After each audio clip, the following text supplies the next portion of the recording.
Hey, what's up, sports bettors? It's Matt Modine with OddsJam, and what we're going to do in this video is just a Game 3 betting preview of the NBA Finals, obviously between the Celtics and the Warriors. So click that plus button, like the video, subscribe to the OddsJam YouTube channel, and let's get into it. So series now heads to Boston, tied 1-1 after the Warriors evened up the series, won Game 2. Kind of funny, the similarities between games 1 and 2 are actually, it's pretty similar, with one just insanely stark difference, obviously being that fourth quarter. But in game 1, the Warriors just had their classic third quarter barrage, went up an insane run in the third quarter. But in game 1, as we remember, the Celtics outscored the Warriors by 24 points, won by 12. In game 2, the Warriors had a similar insane third quarter run, outscoring the Celtics by 21 points in that third quarter. But with the huge difference being that the Warriors were able to hold on in the fourth quarter, won the game, I believe, by 19 points overall. Other than that, the actual individual play of games 1 and 2 were pretty different. The only common denominator was that Steph Curry went off in game 1. He also went off in game 2, hitting his point total, his 3-point total in both of those games. Other than that, mostly on the Celtics side, was game 2 was a pretty stark difference between game 1 in terms of the individual performances. Jason Tatum struggled in game 1 shooting the ball. Obviously, he had 13 assists, but he only had 13 points in game 1. In game 2, he was much better, 6 of 9, which is very nice from 3-point range. Scored 28 points in 34 minutes. Didn't really play much in that fourth quarter because the game was already pretty much a blowout at that point. But funny enough, ended in plus minus of minus 36. Now, a lot of times these plus minuses is just noise more than anything, especially for an individual game. So I actually don't put much stock into him only being down but him being down 36 in game 2. That was more of him being on the court in that third quarter when the Warriors made their insane run, and that was kind of that.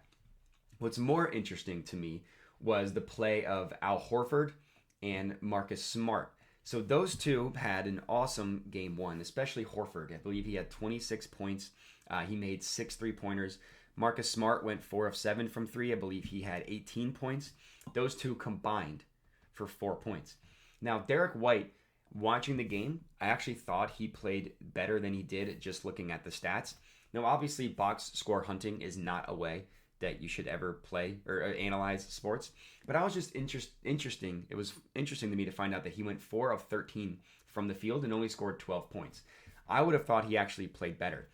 Those 2 3-pointers he made, I think both came at important junctures in that at that time in the game that I thought he ended up scoring more than he did. But Derek White still played well. To me, game 2 had to do with Tatum getting his, but the role players not getting theirs. Even Jaylen Brown, who started off hot in the first quarter, only ended the game with 17 points, and that was after scoring 13 of those 17 in the first quarter. So after that, he was pretty much neutralized. So to me, Game 2 was about Steph Curry continuing to do Steph Curry things. It was nice, the Warriors, to see Jordan Poole go off. He had really struggled. Pretty much the first 6 quarters of the game, he really struggled. But in that third quarter, he just took off, including that buzzer beater at the end of the third quarter. Now, if there is some hope for the Warriors outside of Steph and Jordan Poole, it is Klay Thompson. You hope that he can play better. I thought it was interesting that they kept in Klay Thompson for most of the fourth quarter. The announcers were talking about it, just trying to get him going because, you can see he really struggled. 1 of 8 from 3, 4 of 19 from the field. But in order to win this series, the Warriors are going to need Klay to go off. So you could make the similar argument, the Celtics made after game 1. We did all that and Tatum only had 13 points. Well, the Warriors did all this, and Klay Thompson went 1 of 8 from 3. I kind of don't buy either of those narratives because you can always count on Steph to get his, and if he doesn't get his, it's probably because he's being guarded as tightly as possible, and that leaves other players open. So you just need someone like Klay or like Jordan Poole did in Game 2 to go off, and then you're pretty much there for the Warriors. So looking at the odds on the OddsJam odds screen, not surprised to see the Celtics favored going back home where they've been kind of hit or miss actually in the playoffs.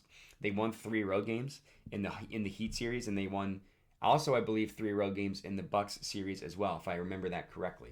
As of right now, there's no value on the Celtics money line. The OddsJam line, which is the sharpest line in the world, has them at minus 151. The Warriors are at plus 136. So if you did want to take the Warriors money line, it would make sense to do so on one of these sports books, PointsBet, DraftKings, or Caesars. Now, I actually do like the Warriors in this game, but the Warriors or the Celtics are getting the majority of the money as of right now. So right now, the Warriors are about 3.5 point underdogs. More money is coming in on the Celtics, so I actually think that you could get a better price for both the Warriors money line and the spread closer to game time. So I'm going to sit out any plays on the money line or the total, or excuse me, the spread, even though I do like the Warriors in this spot. Instead, my favorite play of the game is on the total. Now, in game 2, I was on record saying I think the total goes under. I didn't find any value on it, so I didn't have the stones to take it. It went under by a mile. In game 3, so this total actually opened at 215.5, and it's already been bet down a full 3 points to 212.5, with money still coming in on the under. Now, I would take it at minus 108 on WinBet, but I'm having an issue with my account. It won't let me log in. So I'm going to have to do 1 cent worse at minus 109 on BetRivers. But this is my favorite play of the early lines so far. I'm going to put my full 5-unit McSlam on this one, on the game total going under 212.5. I think the offensive explosion in game 1 is an outlier. I think what happened in game 2 is more likely to happen moving forward. So getting this total to go under 212.5, I think will end up beating the closing line based on where money's going. So that's going to be my favorite play of the main lines, looking at the early betting lines for game 3. Now, what I also like to do when I'm checking early lines is to just look at the positive EV page, see if there's anything on there. So I'm just going to Control F Boston, or I should do the Celtics. Looks like there is a play. Looks like there's a play on Jaylen Brown. Looks like there's just one. Jaylen Brown to go over 6.5 rebounds. So let's look into this one, see if it's worthy of taking or not. Jaylen Brown over 6.5 rebounds. It was plus 100 on FanDuel. Basically, what I'm looking for is to see if we're getting a true pricing discrepancy amongst the books or not. So OddsJam has it at minus 118. Every other book looks like it has it closer to the OddsJam line, except for BetRivers, which has it at minus 106. So this actually, to me, shows that this is a valuable play. So I'm actually going to go ahead and take this one as well. I'm going to go ahead and log in on FanDuel, lock in Jaylen Brown over 6.5 rebounds, and then I'll skedaddle on out of here. So here we have it, Jaylen Brown over 6.5 rebounds. I'm going to go ahead and put just a 2-unit play on this one, not quite a McSlam, but I'm going to go ahead and lock this in. Jaylen Brown hit this in game 1. He missed it in game 2, but he had exactly 6 rebounds. And if you go back to the last game of the Milwaukee series, in the first 4 games of the Miami series, he actually hit this in 5 straight games. So he's missed it in he's only hit this in one of his last 5 after that. But I still do like Jaylen Brown to go over 6.5 rebounds. It's plus EV. The OddsJam line has it at minus 102 of the true line. We got it at plus 100 on FanDuel. So that is going to be my second play. So I took the game total going under. I took Jaylen Brown going over 6.5 rebounds. And those are going to be my 2 early line plays for game 3 of the NBA Finals. So if you're tailing, I would love to hear it. You can comment on the video. Let me know you're tailing. You can also hit me up at my Twitter handle, Modi_Matt, also on the screen here.